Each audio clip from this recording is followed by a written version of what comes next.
Marami raw palang mga nawawalang bata rito, banda. May masamang enerhiya na nanggagaling sa punong yun. Anong ginawa mo sa anak ko? Ma'am! Si Andy!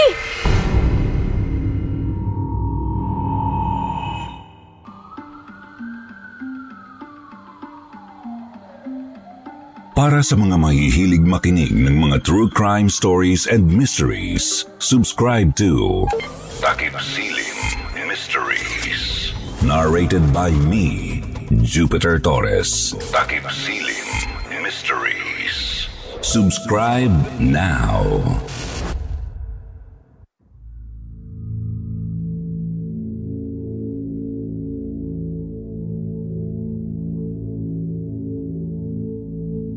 Mahirap maging magulang.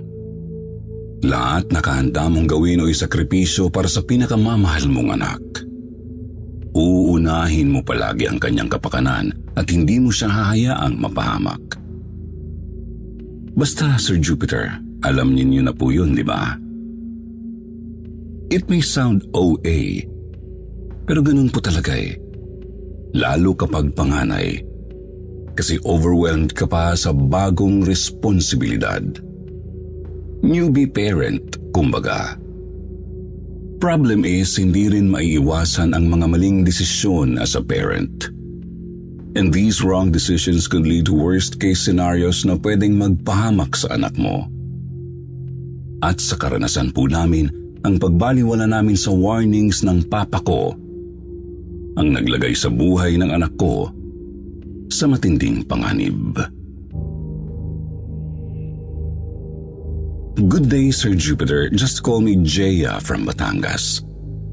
Taga Laguna po talaga ako pero lumipat kami ng asawa kong si Frank dito sa Batangas noong 2015. Dito kasi siya nadistino bilang manager ng malaking poultry farm ng isang kilalang food manufacturing company. Fortunately, nakahanap naman kami ng isang 2-story house na malapit lang sa pinagtatrabahuan ng asawa ko. Hindi naman ito malaki talaga, pero komportable at presko kasi may malapit na kakahuyan sa bandang likuran. Meron ding medyo malaking puno sa may boundary lang ng bakuran. Paligid na mainam para sa akin lalo't buntis po ako noon. Kasama naming lumipat ang papa kong si Leandro o Yandong, Sir Jupiter. Unika iha po kasi ako tapos may Alzheimer's disease din si papa at mahina na ang puso. Mahal na mahal ko si papa kaya hindi na ako nagdalawang isip na alagaan siya. It's a good thing na supportive naman si Frank sa pasya ko at kita kong pinapahalagahan din niya si Papa. Kumuha pa nga po siya ng kasambahay para raw hindi ako mahirapan. Ang tanging issue lang, Sir Jupiter, hindi komportable si Papa sa nabili naming bahay.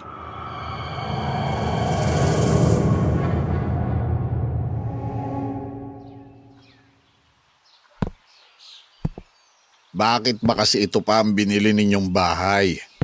Meron pa naman sigurong iba sa malapit. Papa, ito po kasi yung available na pinakamalapit sa poultry farm. Isa pa po, ito lang yung may matatanaw na kakahuyan sa likod. Mainam po to para sa amin ni baby, di po ba? Basta. Hindi talaga ako komportable sa bahay na to. Lalo na yung punong yan. Naku, napakasama ng kutob ko dyan.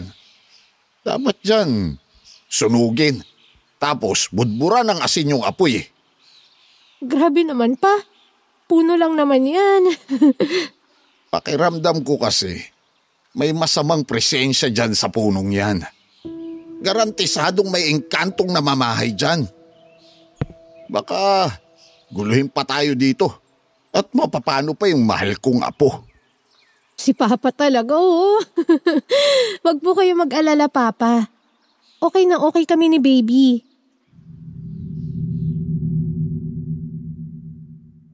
Yes, overprotective parent si Papa kahit sa akin pa lang noong maliit pa ako.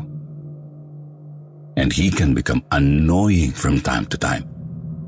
Isip ko noon, ano na lang kaya kapag pinanganak na ang una niyang apo? Kaya inuunawa ko na lang bagamat hindi naman kami naniniwala ni Frank sa mga engkanto at iba pang mystical beings. Nasulsulan nga lang ang pag-aalala ni Papa para sa kanyang apo nang minsang may nakwento si Frank pag-uwi galing trabaho.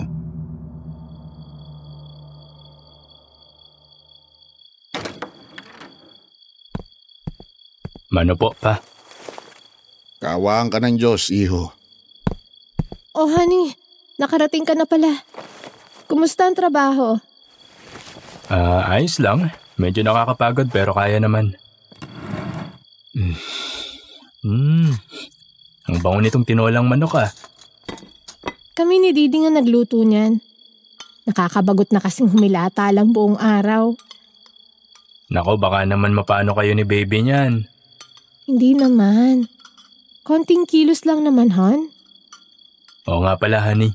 May narinig akong sabi-sabi kanina dun sa opisina ng farm. Marami raw palang mga nawawalang bata rito, banda. Tapos nung nakarang taon, may namatay pa raw. Ano ka mo? Totoo ba yan? Baka naman naligaw yung mga bata sa kakahuyan. Yun nga din yung iniisip ko Kaso wala naman daw silang mahanap ng mga bata matapos suyurin yung buong area. Pero siguro naman, baka napabayaan lang ng mga magulang yung mga batang yun. Palagay ko, hindi ganun kasimple yun, mga anak. Yan na nga ba sinasabi ko? May masamang enerhiya na nanggagaling sa punong yun. Kaya dapat, palagi kayong magsaboy ng asin sa palibot ng buong bahay araw-araw. Pati sa bakuran. Kapag may nagkasakit, maligo at magbabad sa tubig na may pinakuluang dahon ng bayabas at asin. At ang pinakamaganda, silaban niyang punong yan at budburan ng asin ng apoy. Papa, baka naman maging daing na tayo niyan sa dami ng asin. Huwag kayo masyadong mag-alala. Magiging maayos ang apo ninyo. Siguro naman talagang napabayaan lang yung mga batang nawala. Oo nga po, Pa. Kaya nga po may kasambahay tayo para may katuwang si Jaya dito sa bahay. Ay, ewan ko sa inyo. Bahala nga kayo. Kung sa bagay, bakit nga naman kayo makikinig sa nag-uulyaning matandang tulad ko?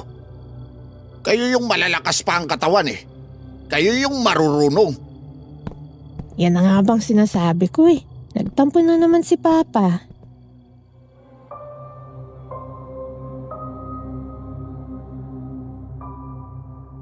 Simula noon napilitan akong sundin ang atas ni Papa. Nagpabili ako sa kasambahay ng ilang kilo ng rock salt para ilagay sa palibot ng bahay araw-araw. Isip ko noon, harmless naman at hindi naman mahirap sundin. Kaya pagbigyan na lang. Mas mahirap kasing i-handle si Papa kapag nagtatampo. Sadly, hindi na po nahintay ni Papa ang kanyang apo, Sir Jupiter. He passed away noong 8 buwan ang tiyan ko. Labis kong dinamdam ang pagkawala ni Papa. Pero kailangan kong tibayan ang sarili ko para kay baby. Nagawa ko naman po, kahit mahirap. Kaya noong nanganak na ako, isinunod ko sa pangalang Leandro ang aming baby boy. Ang kasambahay na rin naming si Diding ang naging yaya ni baby. Malusog po si baby Leandro o Andy nang isilang noong January 2016. Palagi ring masigla at palatawa. Napakadali po kasi niyang patawanin kapag nilalaro namin ni Frank o ng kanyang yaya. Lalo noong nasa 4 months na. Kaya naisip kong magsimula ng magtrabaho bilang graphics designer online para makatulong man lang sa mga gastusin sa bahay. Yun naman kasi talaga ang trabaho ko bago pa man kami ikinasal ni Frank.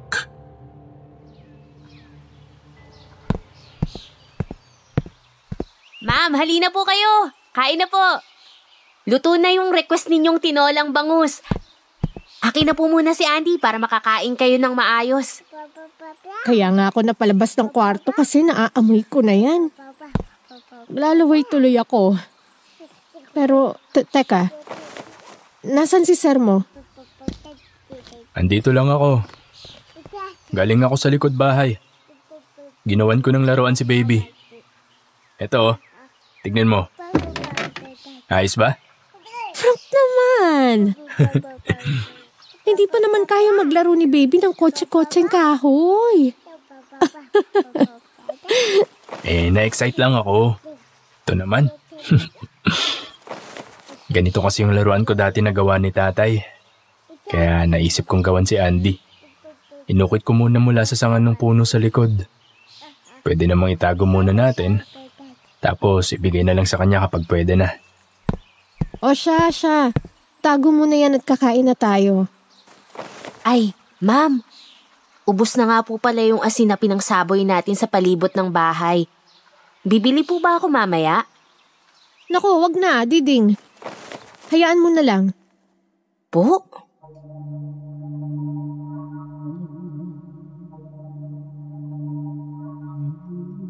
Napagpasyahan kong itigil na ang paglalagay ng asin sa paligid ng bahay kasi wala naman na si Papa. Wala nang magagalit kung hindi ko gawin. Little did I know, ito pala ang pasyang magpapahamak sa buhay ng baby namin, Sir Jupiter. Dagdagan pa ang paggamit ni Frank ng kahoy mula sa Mulave para gumawa ng laruan ni Andy. Mahigit 1 taon po si Andy nang mapansin naming may kinakausap siyang hindi namin nakikita. Lalo kapag pinaglalaroan niya ang kutse-kutsehang gawa ng kanyang daddy. Nagtataka kami ni na Frank at Diding kasi humahagikik ang bata kahit wala namang taong karap. Di pa po siya nakapagsasalita ng tuwid noon. Subalit panay ang turo sa kung anong wala naman. At higit po sa lahat, pilit niyang sinasabi ang mga salitang Nono, Nono Yando.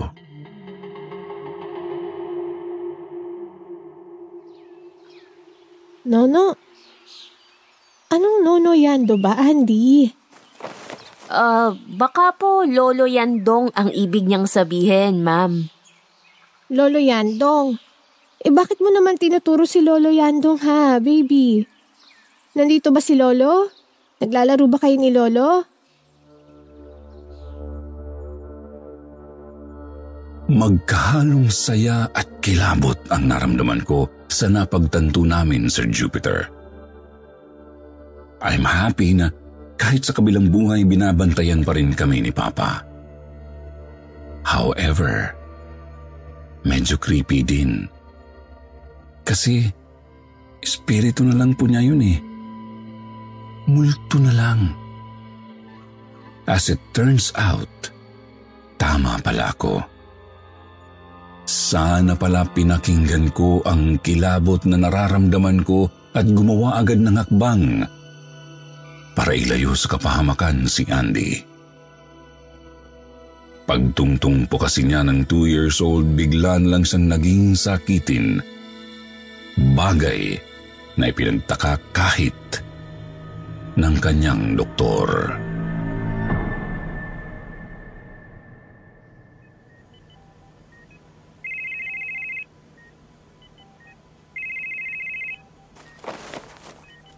Hello po, Ma'am Jaya. Diding, pakiayos ang kwarto ni Andy. Tapos magluto ka na rin ng paborito niyang fried chicken. Pauwi na kami ngayon. Mabuti naman, ma'am, at makakauwi kayo kaagad. Bumaba naman yung lagnat niya ngayon. Pero hindi matukoy ng mga doktor yung sakit niya eh.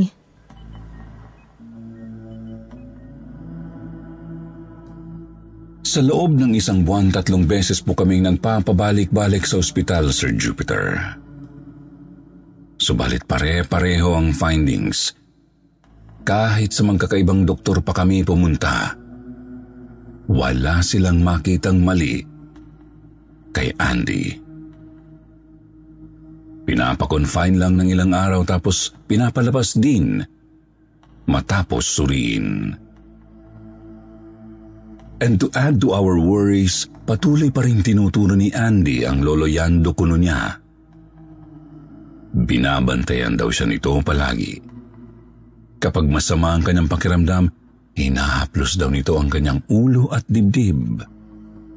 Sinasabi raw nito na matatapos din ang paghihirap ni Andy. Hanggang sa may napansin akong kakaiba sa bahay, Sir Jupiter. Gabi po noon at kakatapos ko lang patulugin si Andy sa kanyang kwarto. Stable din naman ang kalagayan niya noon kaya nakampante ako. Lumbas muna ako para hintayin makauwi si Frank habang si Diding na may naghuhugas ng pinggan. Napalingon ako sa saradong bintana ng kwarto ni Andy at nanlaki ang mga mata ko nang may matanaw akong anino sa loob. Inisip ko baka si Diding, pero hindi eh.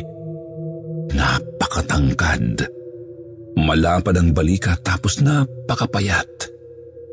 Ang malala, naaninan kong nakayuko ito doon banda sa may kama ng anak ko. Sa pagkataranta, mabilis akong tumalilis papasok at dumiretso sa kwarto ni Andy. Pagbukas ko ng pinto, nagtaka ako kasi patay na yung ilaw. Kasabay noon, may kung anong puwersa o hangin ding lumabas, animoy may tumalilis na espiritu na agad ding ng laho. Napakalamig nito at napakabigat. Tapos may kasamang amoy pangi o lansang hindi ko maintindihan. May napansin akong gumagalaw sa may paanan ko. At napansin ko ang kahoy na kutse-kutsehan ng anak ko. Gumagalaw itong mag-isa palabas ng pinto. Animoy may tumulak nito. Tinitigan ko pa itong maigi at napansing may tatsulok sa ibabaw nito, ginuhit gamit ang itim na Crayola. Ma'am? Ma'am? Ma'am, ano hong nangyari? Ha? Diding? Diding? Diding si Andy! Si Andy!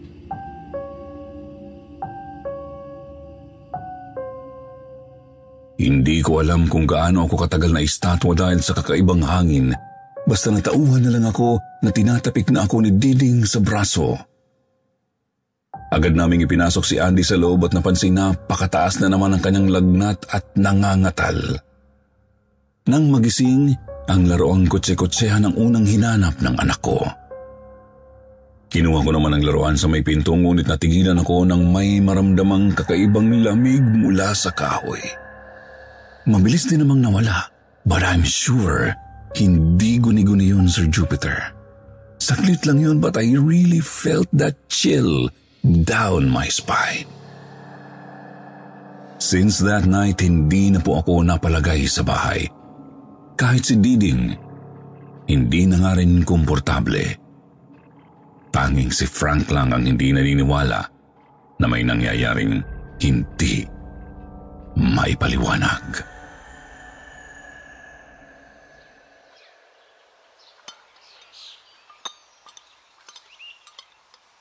Oh honey, parang ang lalim ng iniisip mo ah. May problema ba? O masama ba pakiramdam mo? Ay, honey, may kakaiba talaga dito sa bahay. Feeling ko, may kung anong naninirahan dito kasama natin. Ay naku, totoo po yan, sir. Palagay ko pa nga po yun ang dahilan ng pagiging sakiti ni Andy. Porke ba hindi maipaliwanag ang kalagayan ni Andy, magpapaniwala na kayo sa mga kamalignuhan? Ano ba, honey? Diding, kailangan tayo ni Andy. Kailangan tayo yung maging malakas para sa kanya. Para sumigla rin yung bata. O siya, alis na ako, malilate na ako eh. Ingat kayo rito ah. Hindi na lang po namin pinilit na maniwala ang asawa ko. Hindi naman po kasi niya nararamdaman ang mga naranasan namin ni Diding. Nangyayari lang po kasi ang mga yon kapag nasa trabaho siya. Lumipas pa po ang mga araw at buwan. Hindi tumigil ang mga pagpaparamdam, Sir Jupiter. Palagi kaming nakakaramdam ni Diding ng kakaibang malamig na hangin sa bahay. Madalas din naming maamoy ang kakaibang panghi o lansa na parang amoy patis. At sa bawat pagkakataong nakararamdam kami ng kakaiba, palaging nagkakasakit ang anak ko. Palala pa nga po ng palala hanggang sa kinukumbulsyon na siya sa lagnat. Subalit hindi ko na ulit nakita ang aninong natanaw ko sa bintana ni Andy. Gayunpaman walang tigil ang anak ko sa pagtuturo ng nilalang na hindi namin nakikita. Nilalang na nasisigurado ko ng hindi si Papa. Nagpatuloy ang lahat ng ito hanggang sa araw na itinuturing naming the darkest day of our family life. The day when our son died.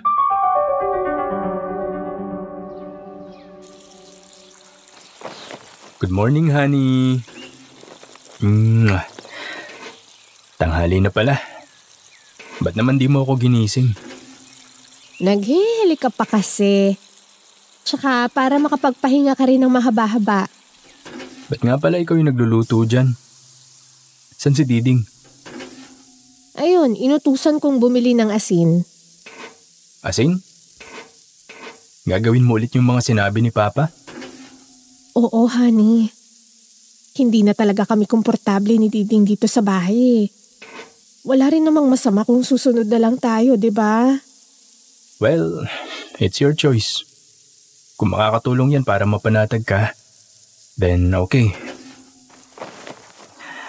Nga pala, saan ba galing yung amoy na yun? Kanina pa yan pagkalabas ko ng kwarto ah. Amoy? Yung amoy mapanghi na hindi ko maintindihan? Hindi na ako nagpatumpik-tumpik, Sir Jupiter. Mabilis kong tinungo ang kwarto ng anak ko nang mapansin namin ni Frank ang kakaibang hangin. Subalit nakasara ang pinto. Hindi namin mabuksan habang dinig na dinig namin ang pag-iyak ni Andy. Anak! Anak! Andy! Ano nangyayari dyan sa loob? Anak! Andy! Andy! Ano ba't hindi mabuksan ang pinto? Andy! Andy! Anak ko! Jaya, tabi. Sisirain ko yung pinto. Napilitan si Frank na sirain ang pinto ng kwarto. Subalit kasabay ng pagbukas nito, tumahimik ang anak ko. At lumingon sa amin ang isang payat at matangkad na nilalang. What we saw was pure terror. Whatever that thing is, kamukha po siya ni Papa or shall I say, ginagaya ang mukha ng lolo Yandong ni Andy. Ang pinagkaiba lang, napakalapad ng ngisi nito, literal na abot hanggang tenga. Nakatayo sa may ulunan ng kama at hinahaplos ang dibdib ng anak ko. Sino kang demonyo ka? Anong ginawa mo sa anak ko? Pakiramdam ko na walan ako ng lakas para ihakbang ang mga paa ko, Sir Jupiter. Ramdam ko rin ang matinding galit ni Frank nang mabilis itong naglakad papalapit sa kung anong halimaw. Subalit bago pa man tuluyang makalapit ang asawa ko, nagulat na lang kami nang bigla itong naglaho.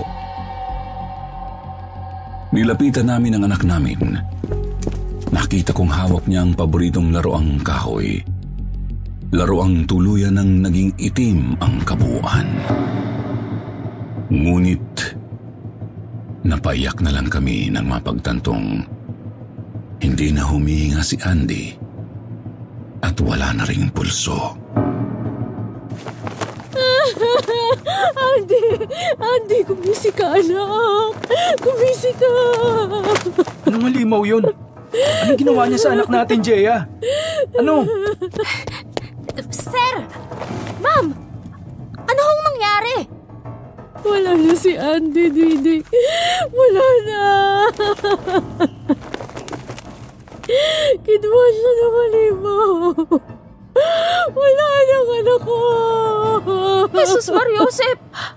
Ma'am, hindi ko po alam kung gagana. Pero gawin po natin yung sabi ni Sir Yandong. Baka sakali lang po. Baka sakali lang maibalik si Andy. Dapat kasi talaga, hindi natin tinigil yung mga inihabilin ni Sir eh. Nabigla kami ni Frank sa sinabi ni Diding Sir Jupiter. Tama naman po eh. It's our fault kasi binaliwala namin ang mga sinabi ni Papa noon. However, we just grabbed the chance kahit parang malabo nang maibalik si Andy. Sa loob-loob ko na lang din noon gusto kong kumapit sa kahit kapiranggot na pag-asa gaano man kaimposible. Naglagay kami ng asin sa buong katawan at mga damit namin, Sir Jupiter. Pagkatapos nagsaboy ako ng asin sa buong bahay. Nagpakulo rin ng tubig na may dahon ng bayabas at asin si Diding. Tapos nang lumamig, pinaligo sa katawan ni Andy. Si Frank naman sinilaban ng laruang kahoy at ang punong pinagmulan nito. Saka binudburan ng asin ang apoy. Nanlaki ang mga mata namin nang tumingkad ang kulay ng apoy. Halos dilaw na nga po kung titignan, Sir Jupiter. Pagkatapos ay may napakaitim na usok na lumabas mula sa puno. Kasabay nito nilukob ng nakabibinging sigaw ang buong bakuran. Karim-marim-marim at napakalagim na tinig. Walang salita, subalit ramdam kong unti-unting nanghihina ang kung anumang nilalang na pinagmumulan nito.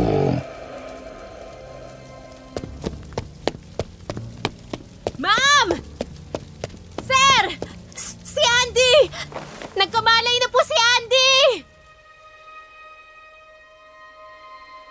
Sir Jupiter, walang pagsidlan ang tuwa namin ni Frank nang muling magkamalay si Andy. Mabuti na lang talaga at ipinaalala sa amin ng aming kasambahay ang mga bilin ni Papa. Lumalabas patuloy na totoong si Papa ang nagligtas sa kanyang mahal na apo. After that horrible experience, hindi na kami nagsayang ng panahon at agad nang lumipat ng tirahan.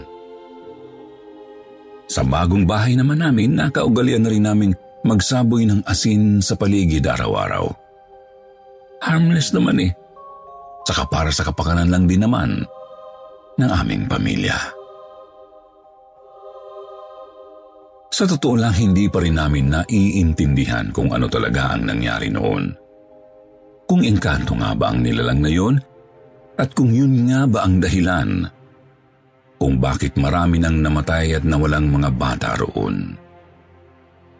Mabuti na lang talaga at nailigtas mula doon ang anak ko. At ngayon lumalaking isang malusog at masiglang bata. Kaya sa mga listeners, i-comment naman po ninyo kung may nalalaman kayo tungkol sa nasabing nilalang. Gusto ko rin pong malaman kung may mga ganito rin bang bilin ang mga nakakatanda ninyong kamag-anak tungkol sa pagtataboy ng mga ganoong elemento. Babasahin po namin yan ni Frank at Diding. So hanggang dito na lang po ang story namin. Thank you very much for allowing us to share our experience, Kwentong Takip Silim. More power po sa inyong lahat.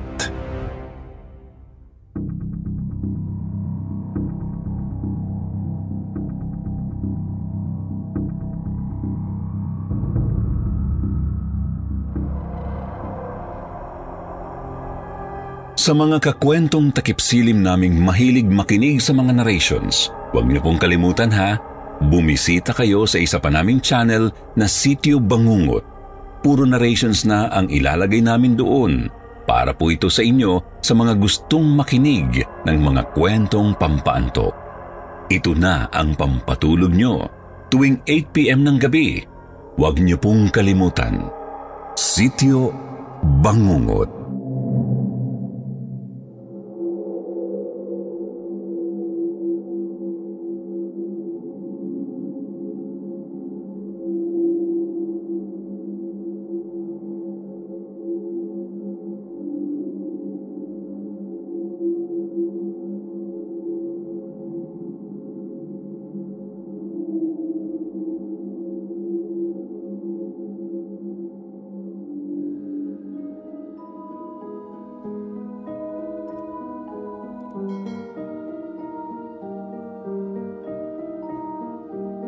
Magandang gabi po sa inyo, Sir Jupiter, at sa lahat ng subscribers at tagapakinig ng Kwentong Takip Silim. Itago niyo na lang po ako sa pangalang Lovely. Ang istoryang ikikwento ko po sa inyo ngayon ay hango sa tunay kong karanasan. Bata pa lang ako, malapit na ang loob ko sa papa ko. Lumaki akong parang prinsesa kung ituring ng aking ama. Kaya naman kung tawagin ako ng aking ina ay Papa's Girl. Dahil sa tuwing birthday ko, binibilhan ako ng papa ko ang bouquet of white roses. Masaya ang kabataan ko dahil lumaki akong may maalagang ina at napaka-sweet na ama. Pero ang saya pala ay sadyang may kakambal na lungkot. Nagbago ang lahat nang dumating ang 13th birthday ko.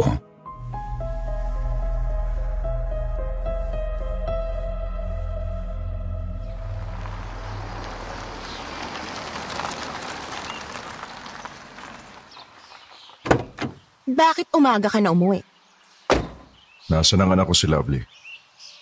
Huwag mo akong talikuran, Steven, kinakausap kita. I'm sorry kung hindi kita natawagan kagabi. Galing ka ba sa kanya? Kapag sinabi ko bang oo, titigilan mo na ako. Maghiwalay na tayo.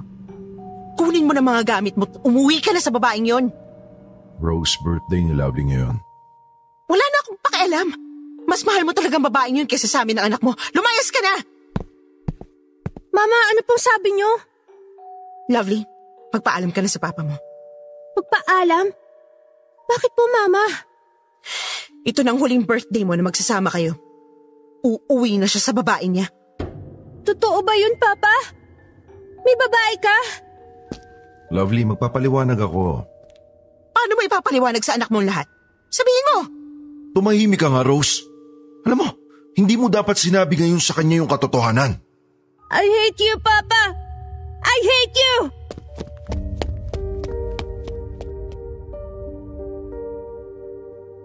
Umalis ng bahay namin si Papa on my 13th birthday, Sir Jupiter.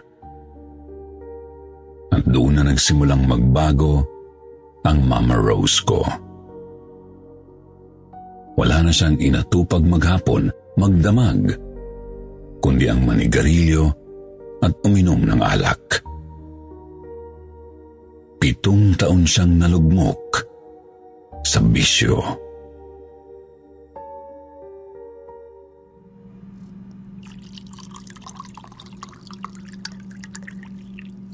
Hanggang kailan mo ba lalasunin ang katawan mo, Ma? Itigil mo na sabi yung sigarilyo at alak eh.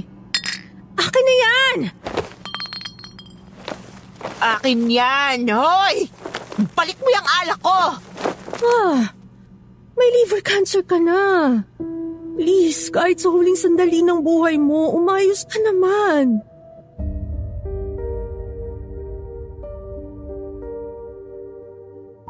Pero hindi naging madali sa mama ko ang ayusin ang buhay niya. 2 months after, namatay siya sa sakit na liver cancer. I was only 20 years old nang mawalan ng mga magulang. Mag-isa kong inasikaso ang libing ng mama ko. Umuulan noon nang Nang ilibing namin siya at sa hindi ko inaasahang pagkakataon, nakita ko ulit ang Papa Steven ko. Nakatayo lang siya sa ilalim ng puno sa di kalayuan. Nakatitig sa akin habang may dalang bouquet ng bulaklak. Dala ng sama ng loob ko sa papa ko, hindi ko siya pinansin. Umalis ako ng sementeryo at hindi na muli pang dumalaw sa puntod ng mama ko. Lumipas ang 1 taon, sumapit ang 21st birthday ko. Tanghaling tapat noon, nang makita kong may anino ng lalaki sa tapat ng salaming pinto ng bahay namin. Matagal itong nakatayo lang sa main door. Hindi gumagalaw. Sino yan?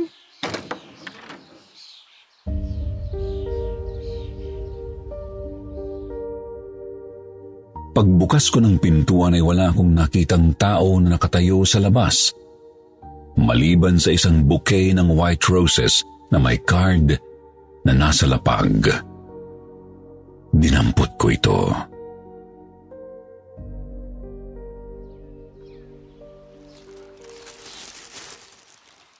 Happy birthday, anak. Love, Papa.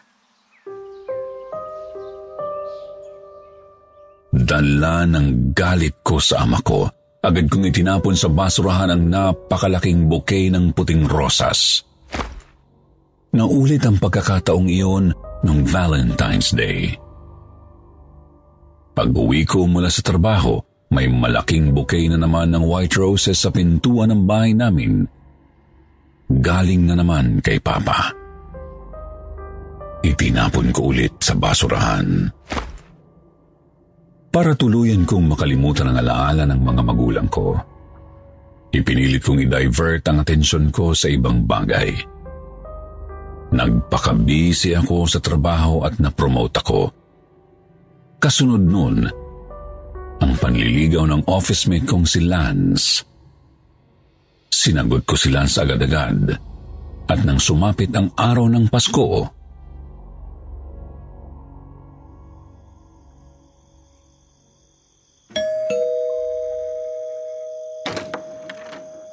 Tuloy ka, Lance. Pasok ka. Pasensya na, medyo magulo yung bahay. It's okay, babe. Upo ka. Hindi ka na nagtayo ng Christmas tree?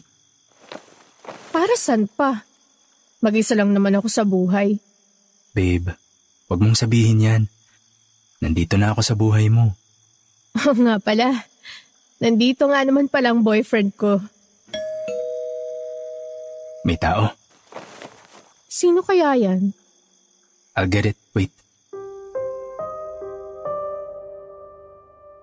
Binuksan ng boyfriend kong si Lance ang main door. Pero wala raw siyang nakitang tao sa labas, maliban sa isang bouquet ng white roses. Bumalik siya sa living room na bit-bit ang mga bulaklak.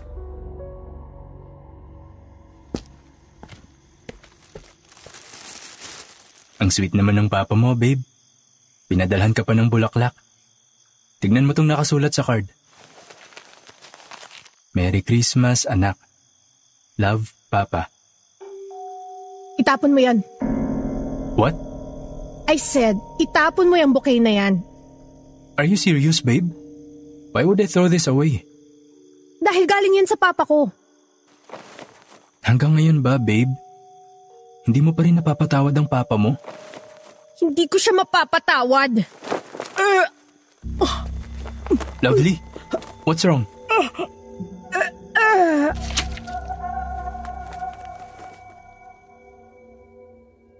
Nabuntis ako ni Lance, Sir Jupiter. Isang bagay na ikinatuwa niya ng sobra, maliban sa isang bagay.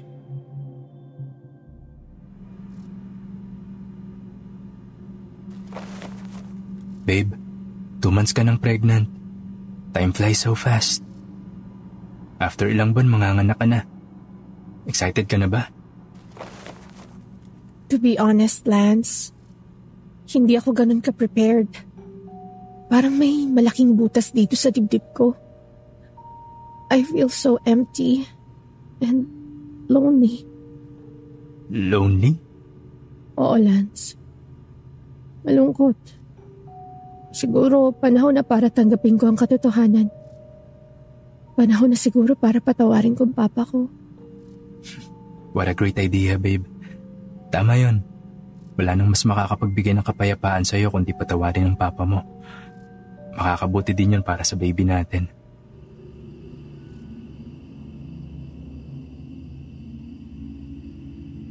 Isang gabi, naisipan kong puntahan sa bahay ng kabit niya ang Papa Steven ko. Hinalungkat ko ang mga lumang gamit ng papa ko sa aparador nila ng mama ko. Madilim noon sa loob ng kwarto nila mama nang buksan ko ang aparador. Umupo ako para kalkalin ang mga tarheta at business card na itinago ng papa ko sa isang maliit na wooden box sa ilalim ng aparador. Dahil maraming damit ang mama ko na nakahanger ng dikit-dikit, hindi ko makita sa pinakaloob ng aparador yung wooden box, kaya kinapa ko na lang ito.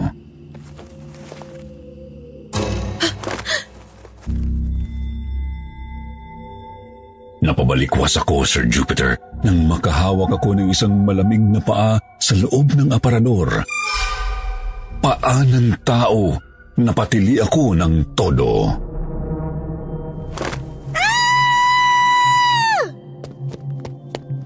Babe, bakit? Binuksan ni Lance ang mga ilaw at dinampot niya ako sa sahig.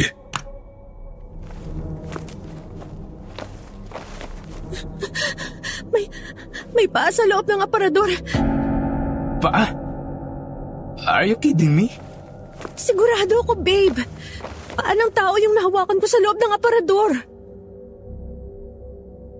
Buong tapang na pinagtatanggal ni Lance ang mga nakahanger na damit ng mama ko.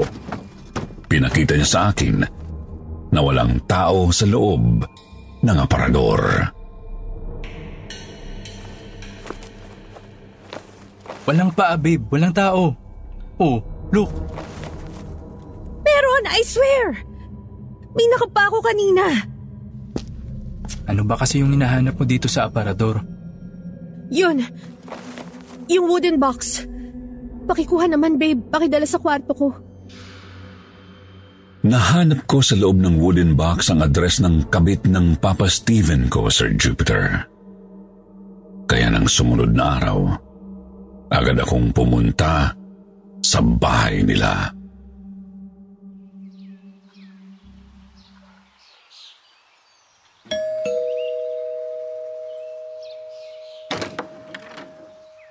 Sino sila? Ikaw ba si Linda Morales? Ako nga. At ikaw, Iha. Sino ka? Ako si Lovely. Ang anak ni na Rose at Steven. Anak ka ni Rose kay Steven? Oo. Ako ang anak ni Steven na inagaw mo sa Mama Rose ko. Paano ko aagawin ang isang lalaki na unang kinasal sa akin? Ano? Ikaw pala ang anak sa labas ng asawa ko. Kamukhang kamukha ka nung kabit ng asawa ko. Para kayong pinagbiyak na bunga ni Rose. Ako? Anak sa labas? Technically, yes. Dahil kabit lang ang nanay mo. Sa akin kasal si Steven. At kahit na wala kaming anak, illegitimate child ka pa rin. Sa mata ng batas at ng lipunan. Nasaan ang papa ko? Gusto ko siya makausap. Matagal nang wala dito ang papa mo. Baka kung sinong babae ng bagong kinakasama.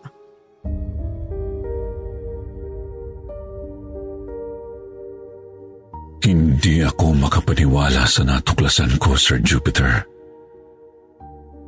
Nang sumapit ang Valentine's, nagbantay ako sa pinto ng bahay namin. Inabangan ko ang Papa Steven ko sa paghahatid ng bouquet ng rosas. Pero ibang lalaki ang dumating. Isang delivery boy mula sa isang flower shop na paborito ng papa ko.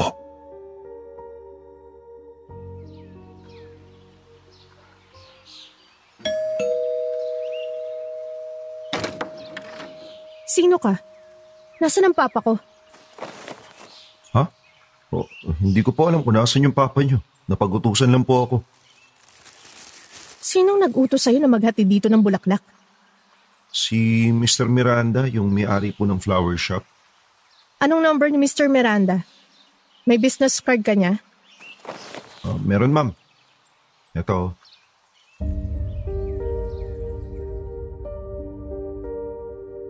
Gamit ang cellphone, agad kong tinawagan si Mr. Miranda nang makaalis ang delivery boy.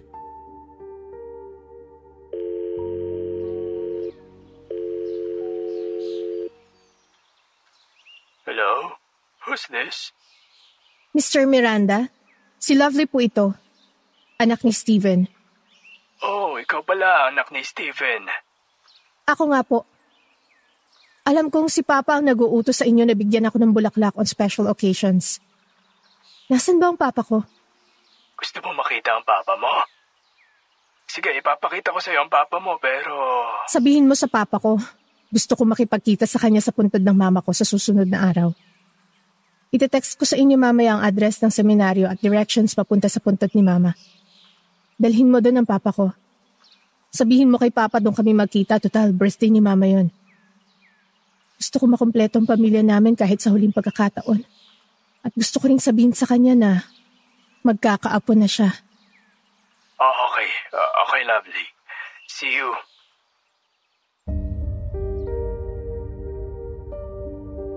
Nakatayo ako noon sa bakuran ng bahay namin nang ibaba ko ang cellphone.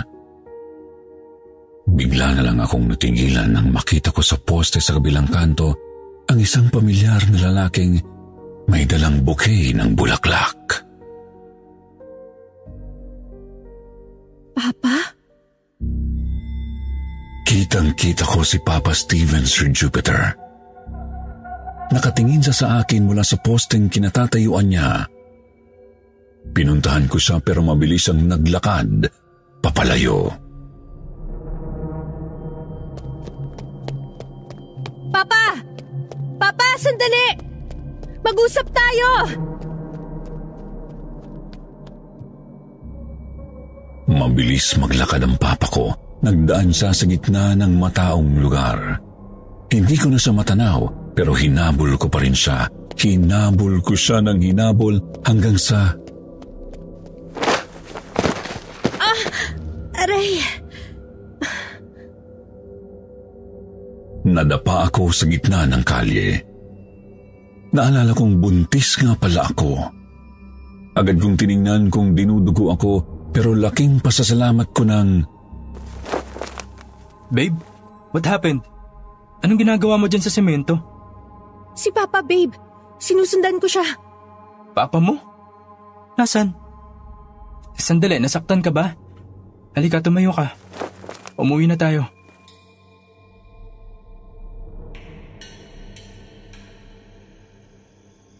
Nang gabing yun, magdamag akong nagbabad sa hot bathtub. Para kumalma ang isip ko at para ma-relax ang katawan ko. Nag-unwind ako sa bathtub, mag-isa. Babe, kung may kailangan ka, tawagin mo lang ako, ha? Iidlip lang ako. Sige lang, babe. Matulog ka na. Susunod na rin ako.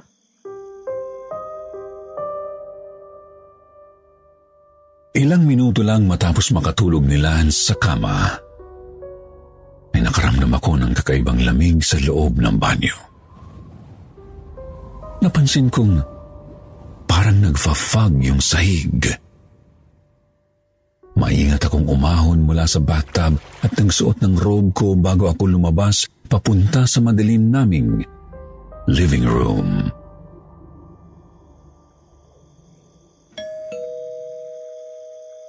Alas 2 na ng madaling araw.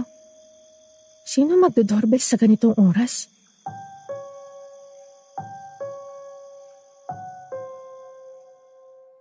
Dahan-dahan akong lumakan papunta sa main door. Pero napahinto ako sa bandang living room nang may naaninag akong lalaki na nakaupo sa sofa. Hindi ko naaaninag masyado ang itsura dahil nakapatay ang mga ilaw. Pero kitang-kita ko ang silhouette ng isang lalaki. Parang anino ng Papa Steven ko.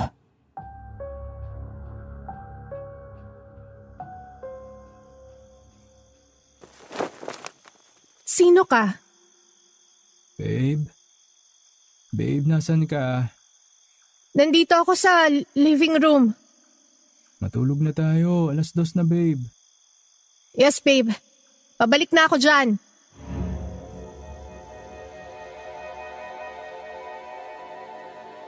Bilang nawala ang silhouette ng lalaki sa sofa, hindi ko alam kung guni-guni ko lang ang lahat o napapraning na ako. Pero sigurado ako na nakakita ako ng lalaking nakaupo sa sofa. Bumalik ako sa kwarto namin ni Lance at pinilit kong makatulog ng madaling araw na yun.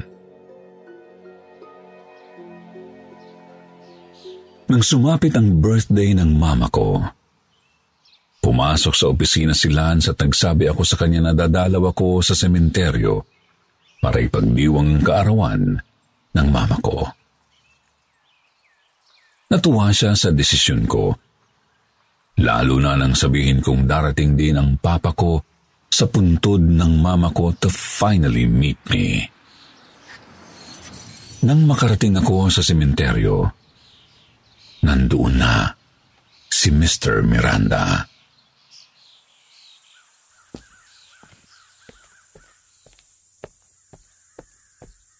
Halatang hindi mo na nadadalaw ang puntod ng mama mo, Lovely.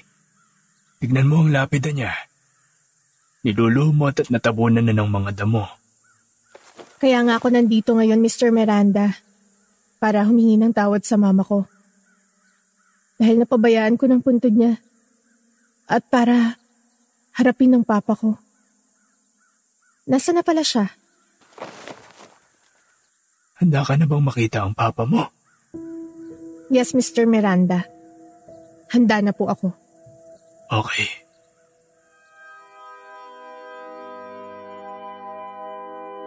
Minitian ako ni Mr. Miranda bago binunot ng mahahabang hibla ng damo na tumubo sa katabing puntod ng mama ko. Binunod niya ng mabilis ang lahat ng damo at ipinakita sa akin ang dapat kong makita. Ayan ang papa mo. Steven Hidalgo. Born September 14, 1972. Died May 31. Namatay ang papa mo 1 month after mailibing ng mama mo. 1 buwan lang halos ang pagitan. Ano? Hindi. Namatay din sa kanser ang papa mo. Hindi mo agad nalaman ang tungkol sa kamatayan niya kasi matagal kang hindi dumalaw dito sa puntod ng mama mo. Kahit na may mga ibang naging babae ang tatay mo, dito niya hiniling na malibing sa tabi ng puntod ng ina mo. Pero, sino ang nagpapadala sa akin ng mga bulaklak tuwing birthday ko? Tuwing Valentine's at Pasko? Ako. Ikaw? Bakit mo ginagawa yun? Dahil sabi ng papa mo, ibinili niya sa akin na padalhan kita ng bouquet of white roses tuwing birthday mo, tuwing Valentine's, tuwing Pasko, hanggang sa mag-30 anyos ka. Ano?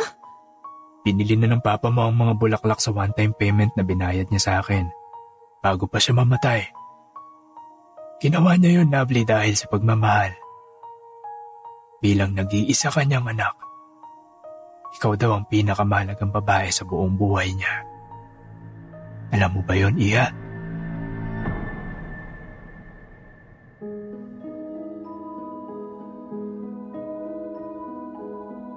Para akong nilamon ng lupa sa mga sinabing yun ni Mr. Miranda. Sobrang guilt at pagsisisi ang naramdaman ko pagkatapos kong malaman ang katotohanan.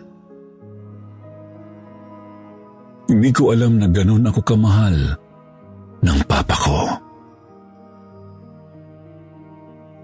Lumipas ang ilang buwan at nagsilang ako ng malusog na sanggol. Lalaki ang anak namin ni Lance, Sir Jupiter.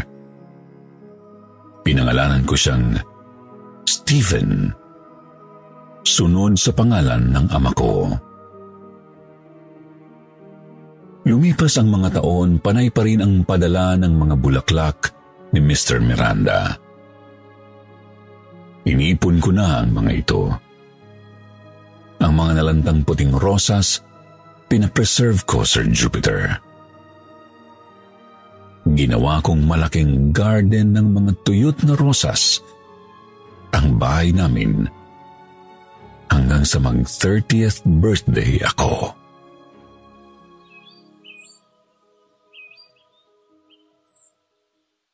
Happy birthday, happy birthday, happy birthday to you. Wish before you blow the candle, babe. O mag-wish ka raw, sabi ng anak natin. I wish? Special delivery po for Miss Lovely. Uy, may pabulaklak na naman para kay mami, oh. Happy birthday, Ma'am Lovely. Thank you. Sige po, ma'am. See you again sa Christmas. See you.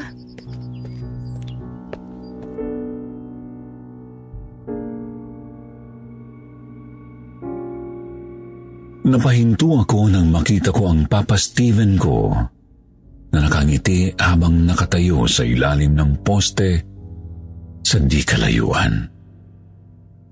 Kinilabutan ako nung una, pero hindi takot ang nangibabaw sa dibdib ko, Sir Jupiter, kundi ang pagkamis sa kaisa-isahang lalaki na nagpadama sa akin ng tunay na pagmamahal. Gusto ko siyang yakapin ng mga oras na yon, pero hindi ko magawa. Naluha na lang ako habang nagwi-wish.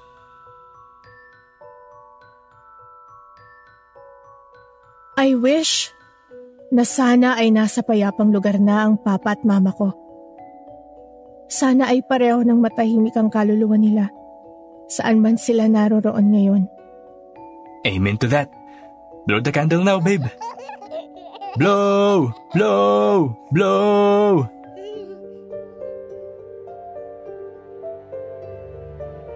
Napapikit ako pag-ihip ko sa kandila, Sir Jupiter. At doon nag-flashback sa akin ang lahat ng masasayang alaala ko noong kabataan ko. Ang matamis na ngiti ni Mama, ang malakas na bisig ni Papa. Kinakarga ako at hiniheles sa ere na parang prinsesa. Ang pagbibigay sa akin ng bouquet ng puting rosas. Lahat yun, nakita ko nang pumikit ako.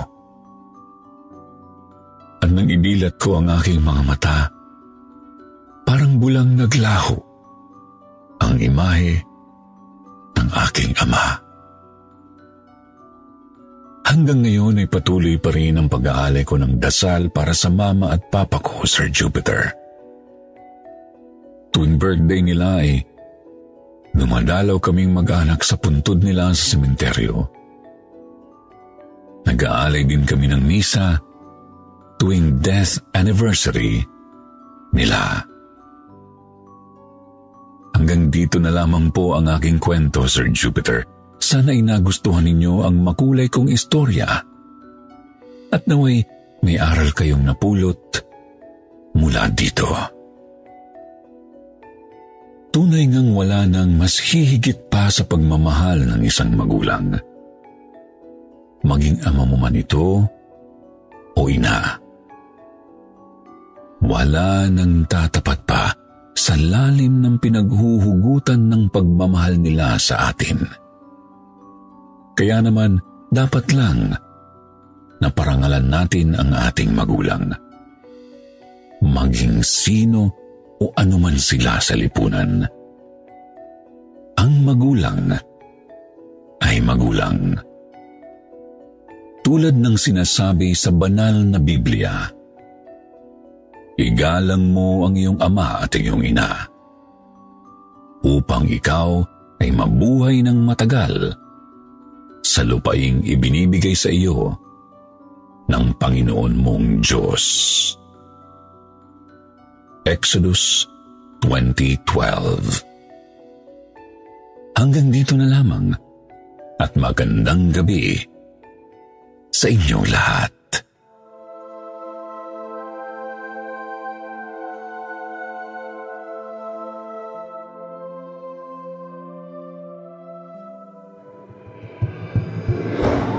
Para sa mga mahilig sa mga kwentong aswang, subaybayan ang aming bagong channel, Sitio Pangil. Pasukin ang nakakakilabot na mundo ng mga aswang. Like and subscribe. Sitio Pangil.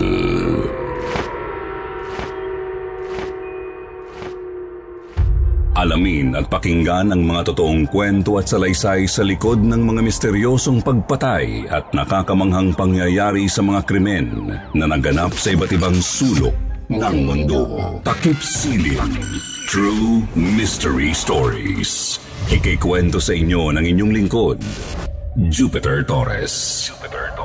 Bisitahin ang aming channel sa YouTube, Takip Siling. True Mystery Stories. Mag-subscribe at i-click ang notification bell para updated kayo sa mga bagong uploads ng Takip Siling. True Mystery Stories.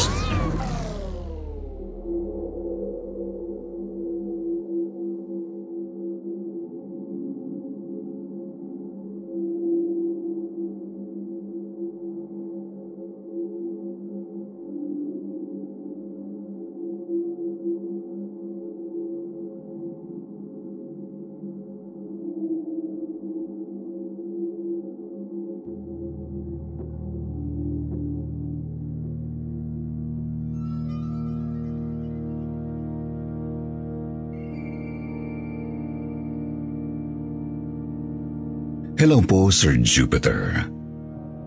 Itago ninyo na lang ako sa pangalang Charlie. Nakatira po ako ngayon dito sa Davao, bagamat sa Laguna talaga ako lumaki. Itong ikikwento ko ay tungkol sa karanasan namin ng pinsan kong si Glenn. Nangyari po ito nang magkamali kami ng nilikuan sa biyahe at napadpad sa isang daang muntik ng kumitil sa buhay namin. Isang kalsadang may naninirahang mga nilalang na hindi ninyo gugustuhin makasalubong at magambala. 2017 po ito nangyari noong kakalipat lang ng pamilya ko sa Davao, galing Laguna. Nasa road trip kami ng pinsan kong si Glenn na taga Davao po talaga. Papunta kaming North Cotabato para dumalo sa kasal.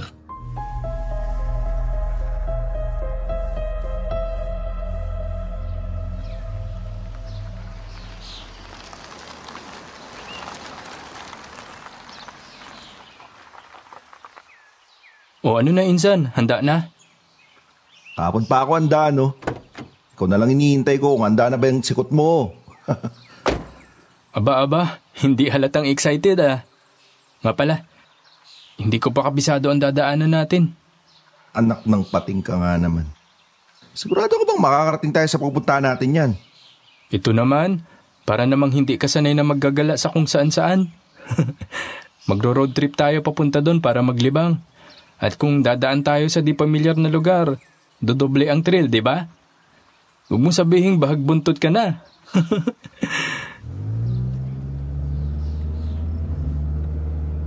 Sa totoo lang, bahagya kong ikinabigla na hindi pa pala kabisado ni Glenn ang rutang dadaanan namin.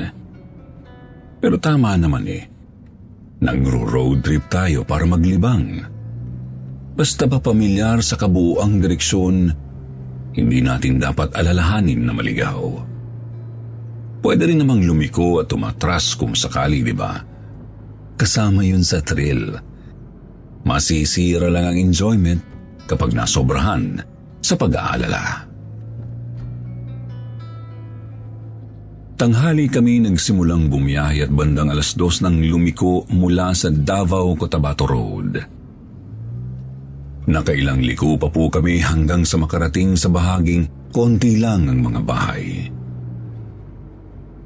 Makakapal na kakahuyan ang nasa magkabilang gilid ng sementadong kalsada.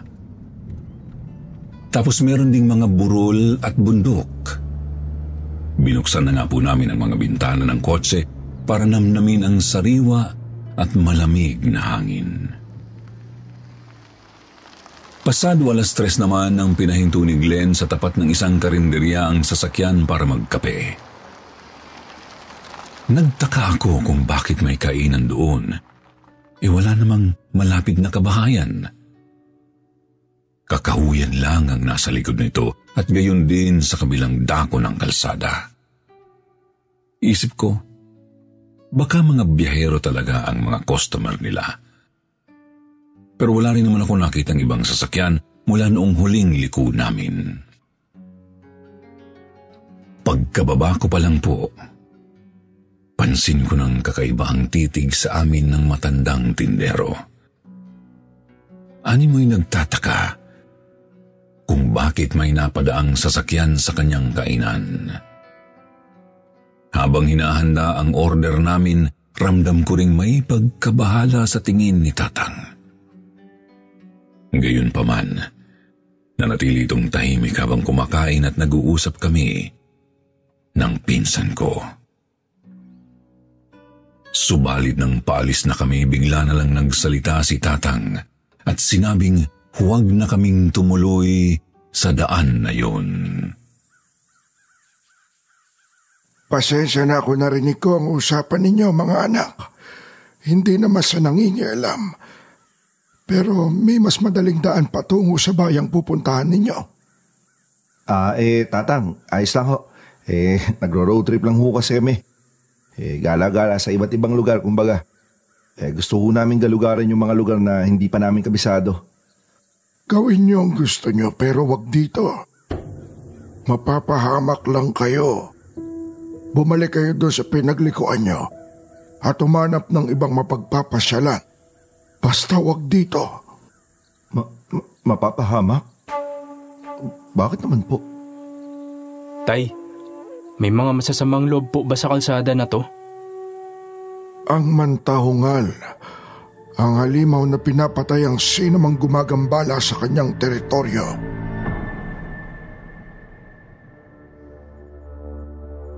Pareho kaming nabulunan sa sinabi ng matanda, Sir Jupiter. Nasa isip namin noon, baka may sira sa utak, kaya kung ano-ano ang pinagsasabi. Kaya hindi na lang kami sumagot at tumuloy na sa kotse.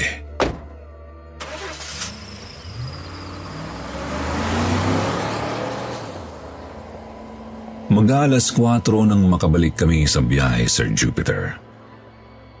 Pareho kaming tahimik ni Glenn habang binabagtas ang tahimik ding daan.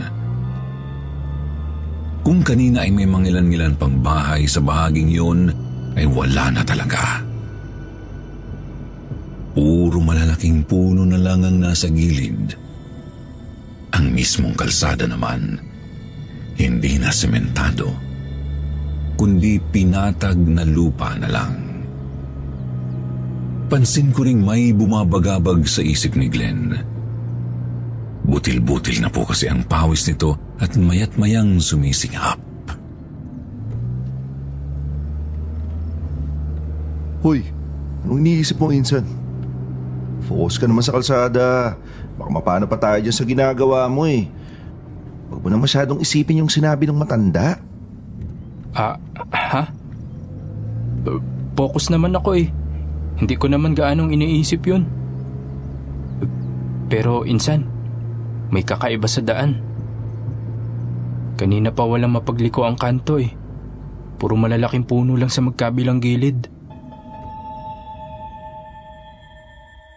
Hindi ko po alam kung bakit hindi ko yun kaagad napansin. Siguro masyado ko lang inisip ang sinabi ng matandang tindero. Pero tama si Glenn, kanina pa namin binabagtas ang kalsadang yun kahit bago pa kami makarating sa karinderya at wala nga ito ni isang mapaglilikuan. Lumiko na siguro tayo at bumalik. Hindi na tayo sigurado dito eh. Napakahaba na ng biniyahe natin. Malabo namang wala pa rin hanggang sa kalsadang to. Hindi na rin kasi talaga maganda yung kutob ko, insan eh. Hindi ko matukay kung ano pero basta may mali talaga sa daan eh. Kung sa bagay. O siya, babalik na tayo. Liliko na po sana kami noon, Sir Jupiter, subalit napapreno ng biglaan si Glenn nang may kung anong mabilis na tumawid sa kalsada. Nakita ko rin yun, kaya bubuksan ko na sana ang pinto para lumabas ng sasakyan nang bigla akong pigilan ng pinsan ko. Charlie, tignan mo. Doon sa may malaking puno ng mangga. Ha? Ano yan? Tao? Tapos punit-punit yung damit? Yan ba yung biglang tumawid? Hindi ko alam pero huwag kang bumaba. Hindi maganda kutob ko sa isang yan. Mabilis na pinaandar ulit ni Glenn ang sasakyan at pinaliko ito pabalik sa dinaanan namin. Nilingon ko ang nasabing tao. Nakita kong nakatanaw ito sa amin. Kahit hindi siya gumagalaw sa ilalim ng malaking puno ng mangga. Pareho na kaming kabano ni Glenn. Nagpapaikot-ikot sa isip ko ang sinabi ng matanda. Mantahungal. Hindi ako nagkakamali. Mantahungal ang sinabi niyang magpapahamak sa amin. Pero ano ang mantahungal? Yun ba yung kakaibang taong mabilis na tumakbo papatawid ng kalsada? Harurot na ang pagpapatakbo ni Glenn. Ramdam naming parehong kailangang makaalis na kami sa daanang yun. Mabuti na lang at hindi naman malubak ang pinatag na lupang kalsada. Ang problema, hindi namin magawang malagpasan ng pinatag na lupa at makabalik sa sementadong daan. Papalubog na ang araw, wala pa rin pinagbago sa tanawin sa paligid, maliban sa pinatag na lupang kalsada. Puro malalaking puno pa rin ang natatanaw namin sa paligid. Ilang minuto pa. Pareho kaming napamura ng matanaw namin ang taong mabilis na tumawid kanina. Naruroon pa rin ito sa ilalim ng malaking puno ng mangga at nakatanaw sa amin. Bumalik ba tayo sa dinaanan natin? Pusang kala. Insan, huwag kang hihinto ha. Huwag kang hihinto. Tuloy-tuloy ang pagpapaharurot ni Glenn. Kita kong gigil na ang pinsan ko. Namamayani sa loob ng sasakyan ang kaba at pagnanais na makalusot na sa misteryosong daan.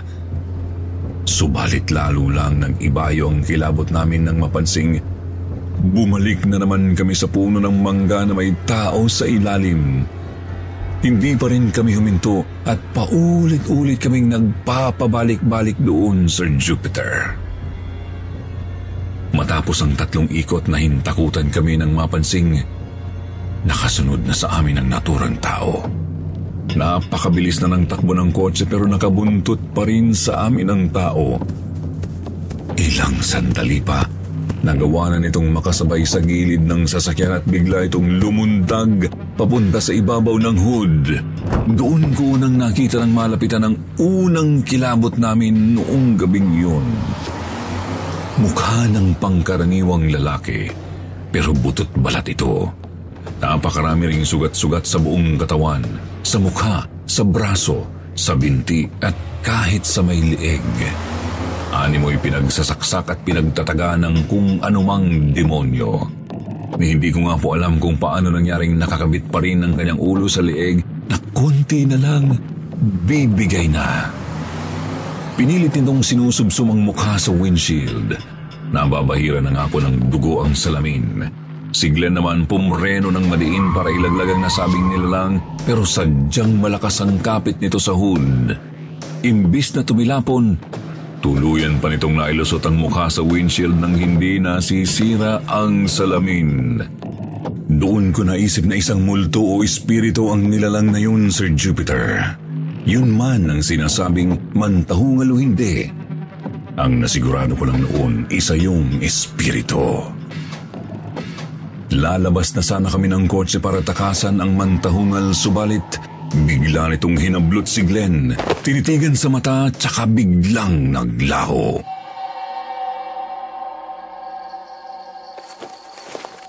Glenn, ayos ka lang? Saan na napunta yun? Mantahungal. Likaya ng mantahungal. O patayang mantahungal. Glenn, teka, ano nangyari sa'yo? Hoy, ka magbiro ng ganyan? Baliktara imong sanina. Ha? Hindi kita. Baliktara imong sanina. Natigilan ako. Alam kong hindi na ang pinsan ko ang kasama ko, Sir Jupiter. Isang tingin ko pa lang sa mga mata niyang walang buhay, alam kong hindi na siya si Glenn. Gusto ko nang bumaba ng sasakyan para takasan ang mantahungal, ngunit di ko naman pwedeng iwan na lang basta ang pinsan ko.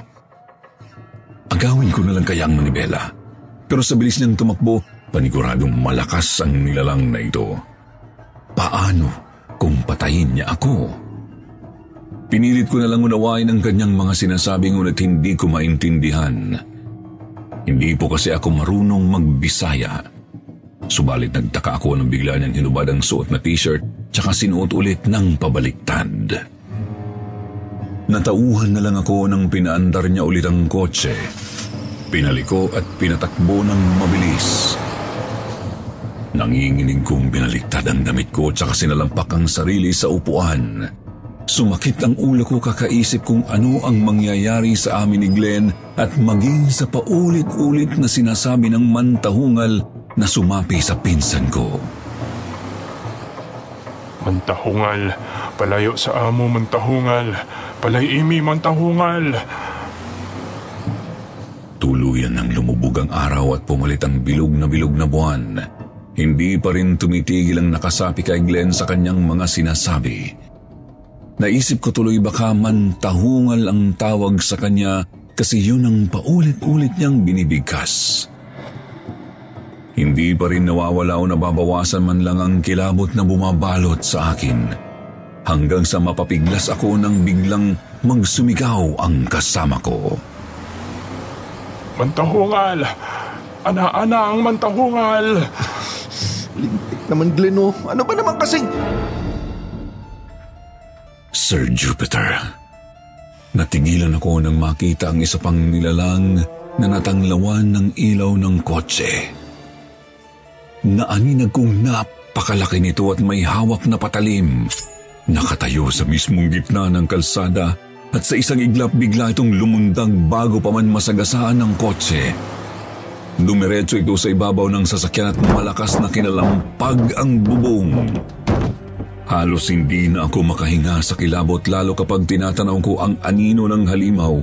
Napakalaki po talaga nito at naaaninag kong napakagulo ng mahaba nitong buhok. Ilang minuto pa, halos malaglag ang puso ko nang tumagos ang patalim nito sa bubong sa mismong tapat ng mukha ko. Hupo! Hupo! Ano bang sinasabi mo? Hindi kita maintindihan. Hindi ko pa rin talaga maintindihan ang sinasabi ng kasama kong nilalang, Sir Jupiter. Subalit na bigla na lang ako nang hilain niya ako at pilit pinasiksik sa sahig. Iniiwas ba niya ako sa malaking halimaw? Pinoprotektahan ba niya ako? Nasa ganoong pag-iisip ako nang pumreno ng malakas si Glenn o ang nakasapi sa kanya. Napalingon ako sa bintana at nakita kong nalaglag ang malaking halimaw. Hindi pa man ako nahihimasmasan sa pagkabigla, pinaharurot na ulit ng kasama ko ang kotse. Lumiyon ako. Nahintakutan ng maaninag na may tumatakbo sa likod, bagamat malayo pa ito. Subalit doon ko lang napagtantong nasa sementadong kalsada na pala kami. Patuloy lang na pinapatakbo ng mantahungalang kotse hanggang sa huminto ito sa tapat ng karinderya. Pasok sa loob! Dali, pasok! Tatang, mamaya na tayo mag-usap. Pasok na, dali! Mabilis kaming tumuloy sa bahay ng matandang tindero. Naruroon lang ito katabi ng kanyang karinderya. Pagkapasok, nagulat na lang ako nang biglang natumba ang katawan ni Glenn at nawalan ng malay. Sinara ng matanda ang lahat ng pinto at bintana, tsaka ako kinausap.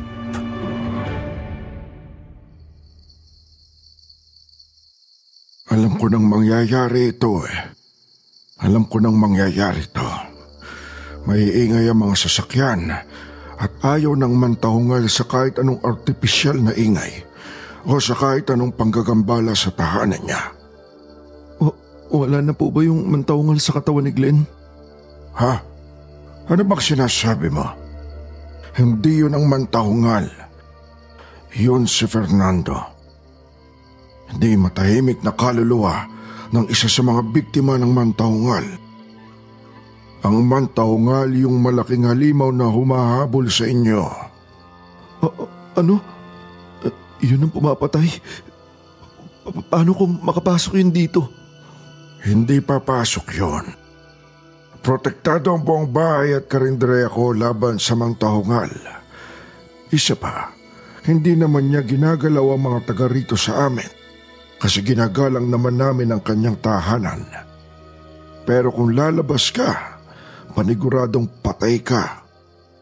Pasalamat ka nga at niligtas kayo ni Fernando. Ayaw niyo kasing makinig sa akin. Palagi na lang ganyan kayong mga tayo. Kayong mga hindi mga taga rito. Pero kayo pa mga palalo.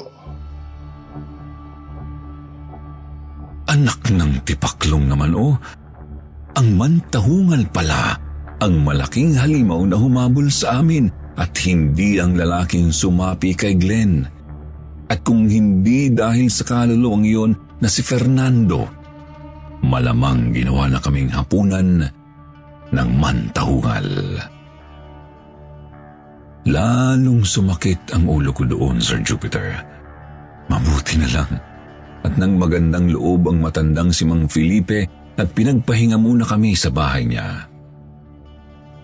Kinabukasan, binigyan din niya kami ng almusal na binayaran naman namin bilang pagtanaw ng utang na loob. Subalit hindi pa pala doon natatapos ang kalbaryo namin, Sir Jupiter.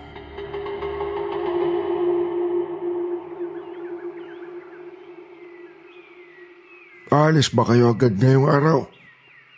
Kailangan po May dadaluhan pa kasi akong kasal mamayang hapon. Paano yan? Malamang nasusundan pa kayo ng mantahungal kung babiyahe kayo. Ha? Huwag naman ho kayo magbiro ng ganyan, Tatang. Hindi naman po pwedeng dito na kami habang buhay. Hindi tumitigil ang mantahungal hanggat hindi niya napapatay ang mga gumambala sa kanya. Maliban na lang siyempre kung makakaalis kayo sa teritoryo niya dito sa kalsada na ito. Paano po kami makakatakas? Matutulungan ko kayo habang nandirito pa kayo sa bahay ko. Pero kayo na ang bahala pabalik sa pinaglikuan ninyo. Wala Kailangan naming sumugal. Kahit pahalo swerte lang ang pagkakaligtas namin noong nagdaang gabi. Hindi naman kasi pwedeng manatili na lang kami doon at huwag nang umuwi. Isa pa, may dadalawan pang kasal si Glenn noong araw ding yun. Binaliktad namin ni Glenn ang mga damit namin, Sir Jupiter. Unang lumabas si Mang Crisanto. Nang masiguradong wala pa ang halimaw, ini-start dito ang sasakyan tsaka kami pinalabas para sumakay. Ako na ang pumuesto sa manibela kasi hindi pa tuloy ang nakakabawi ng lakas si Glenn. Sige na. Basta tandaan ninyo, bilisan ninyo ang pagpapatakbo. Ngunit ibayo ang pag-iingat. Sana makaligtas kayo, mga anak. Salamat po sa tulong, Tatang. Ingat din po kayo dito ha. Huwag ninyo akong alalahanin. Ayos lang ako. Ang isipin ninyo, yung mga buhay nyo. Matapos makapagpaalam kay Mang Felipe, agad kong pinaharurot ang sasakyan pabalik sa pinasukan naming paliko. Nakatuon ang pansin ko sa kalsada habang bumubulong-bulong namang nananalangin si Glenn. Wala akong ibang marinig kundi ang bulong ng pinsan ko. Makina ng sasakyan at malakas na kalabog ng dibdib ko. Ilang minuto pa, napalingon ako nang mapansing nakasabay na sa tabi ng kotse namin si Fernando. Tumatakbo ulit ito subalit palingon-lingon sa likod. Sa pagtataka ko, lumingon din ako at nanlaki ang mga mata ko nang makita ang isang malaki at napakaitim na halimaw. Maging si Glenn ay napalingon din at natanawang nakabuntot sa amin. Ang mantahungal, parang isang napakalaking unggoy. Puno ng itim na balahibo ang katawan subalit parang kalabaw na walang sungay ang mukha. May malalaking pangil din siya tapos may hawak na bolo. Isang tingin pa lang sa nanlilisik niyang mga mata, alam kong pakay talaga nitong tapusin kami dahil sa pagpasok namin sa teritoryo niya. Subalit na bigla kami ni Glenn nang biglang huminto sa pagtakbo si Fernando at lumundag sa harap ng halimaw. Pilit kong pinapanatili ang sasakyan sa pagharurot kahit tanaw ko ang malagim na sinapit ng kawawang kaluluwa.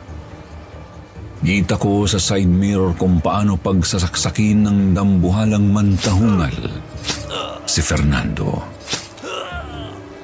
Ganoon ba ang sinasapit ng mga nahuhuli ng mantahungal? Yun ba ang sinapit ni Fernando kaya siya namatay? Yun ba ang paulit-ulit niyang dinadanas kapag pinipigil niya ang halimaw na makapanakit ng bagong biktima? Ay, sa wakas nakalagpas na rin. Akala ko talaga katapusan na natin. Uy, Insan, tignan mo si Fernando. Oo nga, no? Oy, Fernando! Maraming salamat sa lahat! Utang namin sa'yo buhay namin! Kahit butas ang bubong ng kotse, ligtas po kaming nakabalik kung saan kami lumiko papasok ng kalsadang yon. Nakarating kami sa bahaging medyo madami ng mga kabahayan at mga sasakyang nagdaraan. At sa huli naming paglingon, natanaw naming nakatayo si Fernando habang kumakaway sa amin. Paminsan-minsan nagro-road trip pa rin kami ni Glenn at ng iba pa naming mga pinsan o kaibigan hanggang ngayon, Sir Jupiter. Paboritong libangan po kasi talaga namin ang mag-travel Pero hindi na kami ulit bumiyahe nang hindi sinasaliksik ng maigi ang mga daang hindi namin kabisado. Mahirap na. Baka malagay na naman kami sa alanganin. Hanggang dito na lang po ang kwento ko, Sir Jupiter. Sana nakapulot po kayo ng aral na huwag mangahas sa mga lugar na hindi natin dapat puntahan. At sa mga listeners naman, i-comment po ninyo kung may alam kayong mga ganitong lugar sa Mindanao o sa Pilipinas. Share nyo na rin kung alam nyo ba ang tungkol sa nilalang na kung tawagin ay mantahungal. Babasahin ko po yan. Mag-ingat po tayo palagi. Good day sa lahat.